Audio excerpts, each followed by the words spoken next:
more examples. We're going to check to see if we have a continuous function at a or not. The very first function is x sine of 1 over x, the function with crazy looking graph on the right. When we are dealing with this type of function, first you need to identify the domain. So first, check the domain. The domain of this function is every real number except for 0. X cannot be 0. So remember that when we talked about continuity of a function, the very first condition, continuity at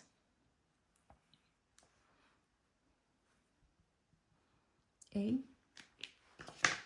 first we say that, hey, check if a is in the domain of the function or not. Then we check to see if the limit of the function as x approaches a exists. And finally, we check to see if the limit of f as x approaches a is equal to f of a or not. So these three conditions need to be checked. When it comes to this function, the domain doesn't include 0. So since the first condition is not met, we are not checking the rest of it. So you're going to say that since 0 is not in the domain, we don't have continuity at 0. Now I'm changing the function. I'm defining a piecewise defined function. Let me write it here for you. G of x is, if x is not 0, we're going to use this function, x times sine of 1 over x. I'm a mathematician. I can add anything that I like. When x is equal to 0, I'm going to define the function to be 0. What about now? We need to check three conditions for a equal to 0. Check if a is in the domain of this function. The domain of this function says, hey, all non-zero values along with 0.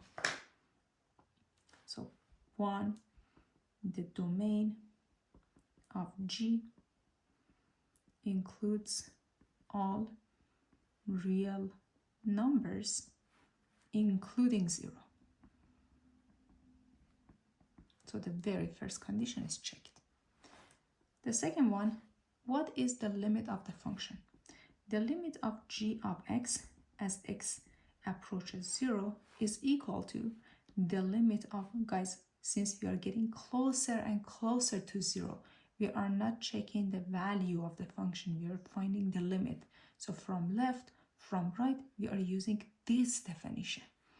Limit of x, sine of 1 over x as x approaches 0.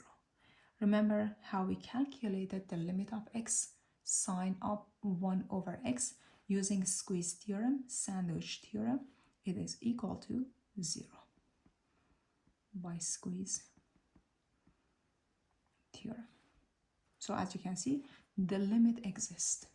And the last condition is we need to check to see if the limit of the function as x approaches 0 is actually equal to g of 0 or not.